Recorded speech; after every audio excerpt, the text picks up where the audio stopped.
Goes wrong and Brenna wakes up to find mangled bodies everywhere with only one person left standing, 11. Jumping forward to 1986 in Lenora Hills, California, Will, 11, Jonathan and their new friend Argyle are settling into their new surroundings, under the watchful eye of Joyce, who has started a job working from home. Though it is soon apparent that 11 is not fitting in quite as well as everyone else and is consistently picked on by other kids. However, 11 doesn't let Mike know any of this in the letters they're sending each other. Mike remains in Hawkins with Nancy and the rest of the gang. Dustin is staying in touch with his long-distance girlfriend Susie, along with Steve, Robin, Max and Lucas, who are all returning for another school year.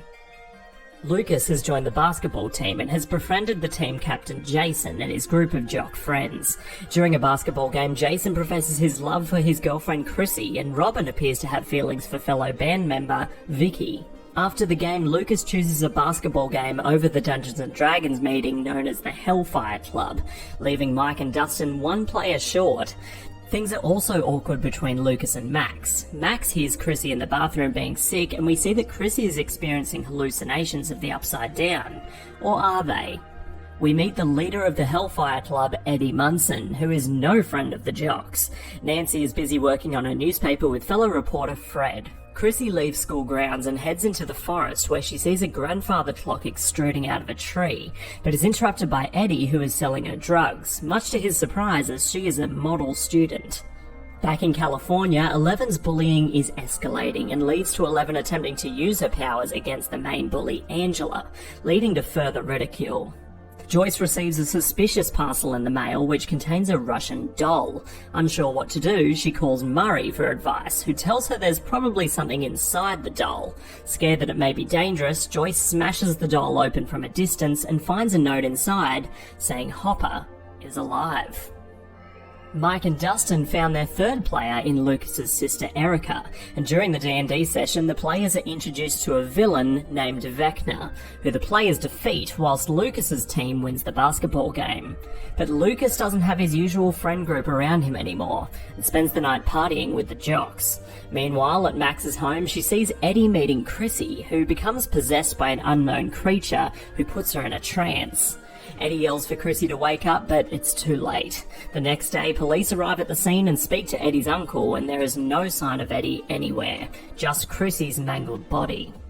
In California, Mike comes to visit 11, and there's an awkward tension between him and Will, but Mike isn't the only one coming to town. Lucas is feeling sorry for himself after partying too hard the night before, and the police arrive to talk to Jason. News of the apparent murder has reached Nancy and Fred, who decide to investigate, and Max talks to Dustin about what she saw the night before and Eddie running away. Dustin, being close friends with Eddie, doesn't believe that he could be the murderer and that there must be more to the story. Murray starts working with Joyce on figuring out the ransom note she received, and we see that Hopper survived the explosion and has since been tortured in a Russian prison. Mike, 11 and Will decide to go roller skating, and 11 is continuing to keep up the facade that she is fitting in with the kids from school, much to Will's dismay. The police tell Jason what has happened to his girlfriend Chrissy, and he wants vengeance. Dustin and Max recruit Steve and Robin and fill them in on what they think is going on. They then get to work on finding where Eddie may be. On their way to the crime scene, Fred starts experiencing some all-too-familiar hallucinations. 11's lies about the other kids from school begin to unravel as Angela publicly humiliates her, revealing the truth to Mike. Joyce and Murray decide to call the number on the ransom note, which is answered by a prison guard named Enzo, who asks for money for Hopper's release. The jocks begin planning their revenge on the primary suspect, Eddie, and the military begins an investigation of their own. Robin figures out a way to locate Eddie, and Nancy interviews Eddie's uncle, who mentions the similarities of the events to what happened to a family called the Creels. Nearby, Fred's hallucinations are worsening. The tension rises between Will and Mike, and it all becomes too much for 11, who attacks Angela for what she's done. Max and company find Eddie in an old boat shed and fill them in on what they know and how this could have happened. Fred is overcome by this unknown creature who appears all too familiar to the kids, a real-life Vecna, who resides in the attic of a house in the Upside Down surrounded by demobats. The military pays Dr. Owens a visit as 11 has had a similar MO in the past and is likely to have more information, which he does not share. After a traumatic time at the skate rink, the kids return home and are greeted by Murray, and 11 is reminded of the massacre at Hawkins' lab. Lucas finds himself caught up in the Jock's plan to track down Eddie, who is still hiding out with the gang in the boat shed. Nancy is questioned about the events surrounding Fred's death before joining the rest of the gang to figure out how all this could happen. Mike and 11 fight as she feels she's nothing without her powers, and Mike disagrees, 11 then pointing out the fact that he never says that he loves her, but then the police arrive and take 11 away for assaulting Angela.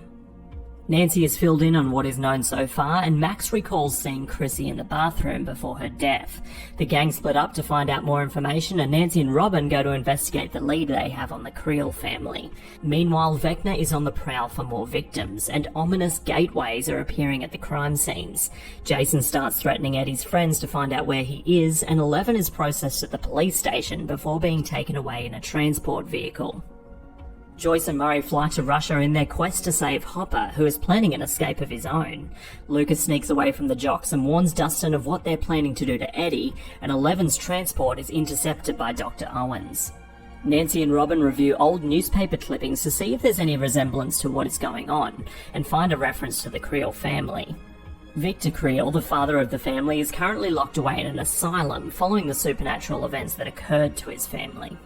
Dr. Owens fills in 11 on what's going on in Hawkins and how they need to try to get her powers back for her to save the world once again. But time is running out as now Max is starting to experience hallucinations. Will, Jonathan and Mike are put under protection due to the dangers they may be facing, and 2 armed guards are posted in their house. Lucas catches up with Dustin and joins the crew in their investigation. Nancy and Robin fill them in on their findings, deciding they're going to visit Victor Creel in the asylum. Meanwhile, Max's hallucinations are starting to worsen. In Russia, we are introduced to Yuri, who agrees to assist them in their search for Hopper, who has made plans of his own with the prison guard Enzo. Victor Creel tells the story of his nightmares that surrounded the family, which ultimately led to the death of his wife and daughter, briefly mentioning that hearing a familiar song during the hallucinations managed to bring him back to reality. Will, Jonathan and Mike are attacked and their guards are overcome. They make a quick escape with one of the injured guards in Argyle's van. Yuri explains his plan to Joyce and Murray whilst Hopper hides away in a nearby building, but he is promptly caught and Yuri is revealed to have betrayed them to take them to the KGB. The gang goes to the cemetery for Max to visit Billy's grave, but when Steve goes to check on her, she has been possessed by Vecna and trapped inside the nightmare he's created. Robin contacts Dustin and lets him know that music may help break the curse, and they desperately attempt to snap Max out of the trance.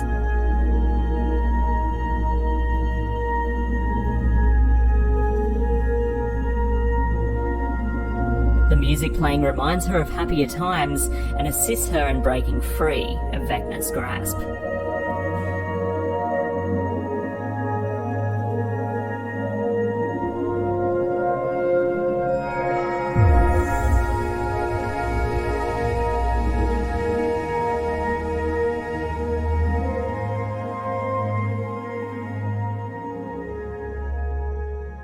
Still on the run, the guard passes away in the back of Argyle's van, and the military, finding letters between Mike and 11, are hot on their tail.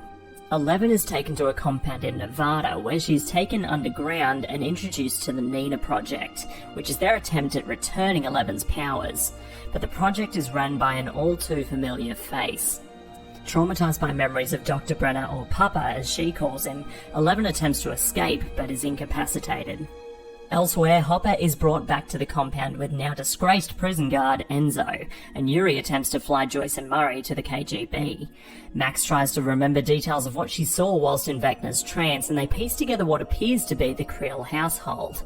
11 awakes to find herself in a memory from her childhood in the facility, and we are introduced to one of the orderlies, Peter, who seems to be her only ally in Hawkins' lab. It is then revealed that 11 is reliving her memories of her time in Hawkins' lab from inside the Nina device, which is being monitored by Dr. Brenner and Dr. Owens.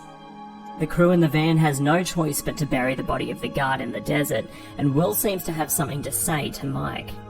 The Hawkins crew arrive at the Creel house to see what they can find, and Lucas and Max's relationship sees a flicker of hope, but that's not the only thing that's flickering in this house. The kids at Hawkins Labs are being tested to determine the strength of their powers, and 11 finds herself continuing to have flashbacks of the events of the massacre.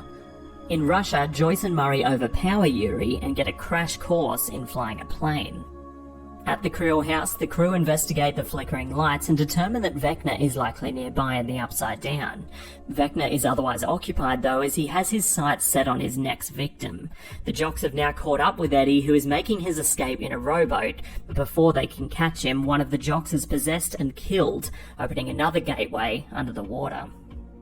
11 awakes and attempts to make another escape, this time with explosive consequences. But Dr. Brenner reminds her of the importance for her to be there, and she agrees to continue with the experiment. The military, meanwhile, are becoming increasingly desperate to get their hands on 11. The police begin investigating the death on the lake, and the crew informs Eddie that he is likely to be blamed again. And they would be correct, as Jason tries to get the whole town involved on his Munson hunt. The van crew think of an idea to track 11 down and locate Susie, who gives them some coordinates. Joyce and Murray rethink their plan and hide out with Yuri as their captive. 11 has just as much luck with the kids in Hawkins' lab as she did with the kids in California, but cannot shake the images of their dead bodies. The Hawkins crew head to the lake to see if they can find any further leads, and Steve gets pulled into the underwater gateway, trapping him in the Upside Down. He is promptly joined by Eddie, Nancy and Robin, who help him to fight off Vecna's demo bats before venturing further into the unknown. Murray sneaks into the Russian base, pretending Joyce and Yuri are the Americans they were promised, and they witness Hopper and his fellow prisoners preparing to face a familiar foe. Dustin, Lucas and Erica try to find a way to get Steve and company out of the Upside Down, who have meanwhile figured out a way to use light to communicate. They think of a way they could escape by having them meet at one of the gateways that have opened, and both crews head there immediately. In Hawkins' lab, Peter befriends 11 and lets her in on the secret to escaping the lab. Hopper and Enzo face the Demogorgon, but Murray takes one of the guards hostage to force them to save them. Once safe, Hopper turns around to find Joyce waiting for him.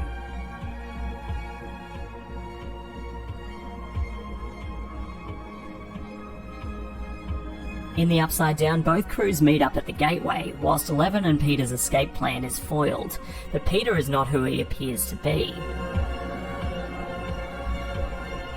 Those in the Upside Down climb out of there, but Nancy is caught just before she can escape and finds herself an observer in Vecna's memories, showing that the child of Victor Creel was the cause of the events that occurred to them, leaving Victor the one being blamed. 11 follows Peter through the lab and now sees the true reason the massacre occurred. 11 tries to stop Peter, who fights back but ultimately is overcome by 11, who banishes him to the Upside Down, and Vecna's true identity is revealed. Those that escape the Upside Down desperately try to get Nancy back, who narrowly escapes Vecna before waking up. In Russia, Hopper, Joyce, Murray and Enzo regroup and try to find a way out of the prison, whilst the Demogorgon is on the prowl.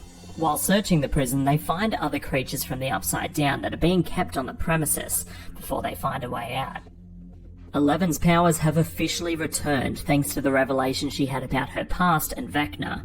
Meanwhile, Jonathan, Argyle, Mike and Will are headed to the coordinates they were given. On their way, Will gives Mike a painting he has been working on, which represents Mike being the hero of the group, and that everyone stands behind him. Will's feelings appear to be deeper than what he's letting on, and he's not telling Mike the whole truth. Nancy tells the gang what she saw whilst in Vecna's mind, and 11 now has the ability to telepathically see what the group is doing and saying. The Russian crew finally escapes the prison, and they force Yuri to help them escape the country, as he has another aircraft that may be able to help them. In Hawkins, the gang realise they're going to need more firepower to face Vecna and steal an RV to head to a gun store. On the way, Steve confesses that he has always had feelings for Nancy, despite their complicated history. And Lucas and Max are slowly warming to each other. Yuri reveals his aircraft is actually a worn-down helicopter that is unlikely to get them anywhere, let alone out of the country. But Yuri promises to get it fixed up in no time. At the gun store, Robin sees a friendly face in Vicky, but is hurt by seeing her with a guy. Nancy, however, sees a not-so-friendly face as Jason is there, and threatens the group before they make a quick getaway and prepare for war. In Nevada, the group finds tracks which may lead to 11, but they're not the only ones that have found the location. Wanting to save her friends in Hawkins, 11 tries to leave the facility again, but is stopped by Dr. Brenner. She wakes up back in her room in the facility, which is now being breached by the military. Dr. Owens is taken captive and Dr. Brenner takes 11 out a back exit and into the Nevada desert. However, they're spotted by a military helicopter and Brenner is shot down. Just before shooting 11, Argyle's van is spotted heading their way to rescue 11, but it would appear she does not need much help. 11 is reunited with the group and says her last goodbyes to Papa before narrowly escaping the military. Back in Hawkins, the crew is split up in their plan to defeat Vecna. Max, Erica and Lucas head into the Creel house. Meanwhile, Yuri is secretly sabotaging the repair of the helicopter. Joyce, Murray and Hopper decide to have Enzo force Yuri to complete the repairs, whilst they return to the facility to destroy the remaining upside-down creatures, as they have a hive mind and doing so would benefit the world and give the kids a better chance at winning. The rest of the Hawkins gang, Steve, Nancy, Dustin, Robin and Eddie, head into the Upside Down whilst 11 thinks of an idea to help with Vecna. By telepathically travelling there through Max's memories, all she needs is a salt bath to do so. At the Creel house, they are using lanterns to help hunt Vecna, whilst Jason is hunting them. Argyle thinks of a way to make a makeshift salt bath at the local Surfer Boy pizza franchise, and Eddie and Dustin prepare to make a big enough distraction for Vecna's demo bats to leave Vecna vulnerable. And Eddie thinks of just the thing. Max and Lucas decide to go on a date once this is all over, before being interrupted by Vecna. With the salt bath complete, 11 telepathically finds Max in the Creel house, who has fallen victim once again to Vecna's curse. 11 enters Max's memories to try and find where she has gone. Eddie performs a face-melting guitar solo, which does exactly what they'd planned it to do. As Nancy, Steve and Robin enter the Creel house in the Upside Down, the jocks finally catch up to Erica, Lucas and Max, who is being stalked by Vecna and now trapped in her memory of the snowball. Back in the Russian prison, they find all the creatures have now escaped, as parts of the Upside Down have leaked into the facility and resuscitated them, making them a lot more difficult to eliminate. In Max's memory, 11 finds a table out of place belonging to the snowball, which leads her to believe that that's where Max is. Jason arrives at the attic and accuses Lucas of harming Max, as she's unresponsive. Hopper and Joyce say their goodbyes as Hopper goes to face the Upside Down creatures, and the vines in the Upside Down trap the trio in the Creel house.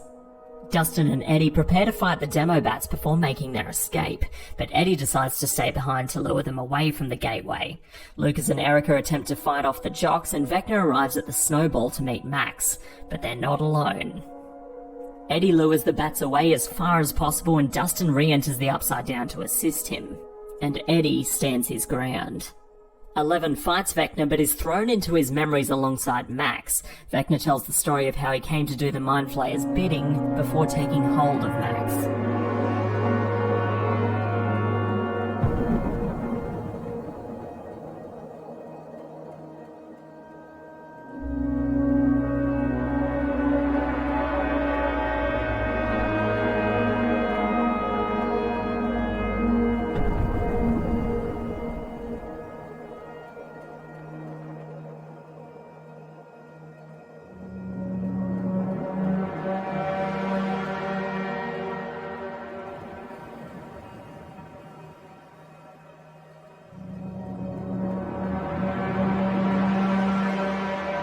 It was time to defeat Vecna once and for all.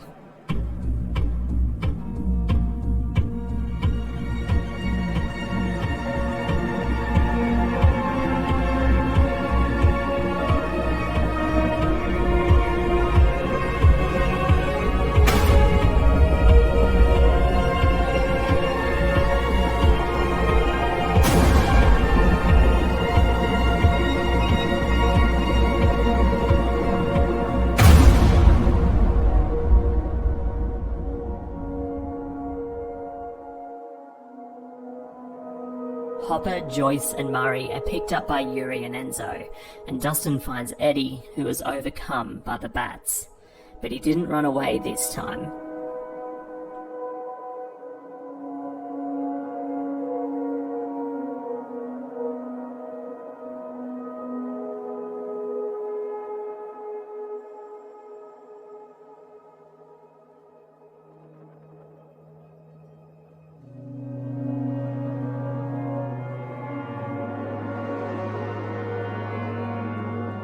The Upside Down is opening and kills Jason in the process. Hawkins has fallen.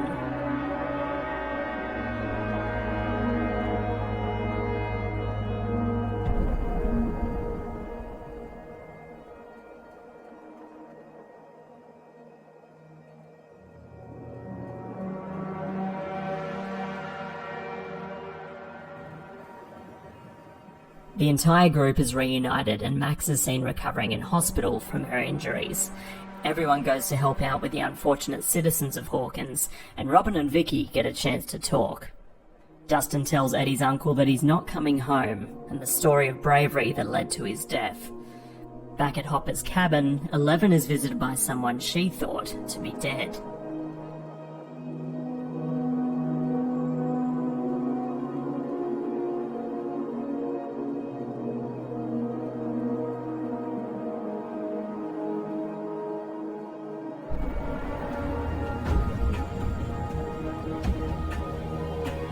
But all is not well in Hawkins. And now is the beginning of the end.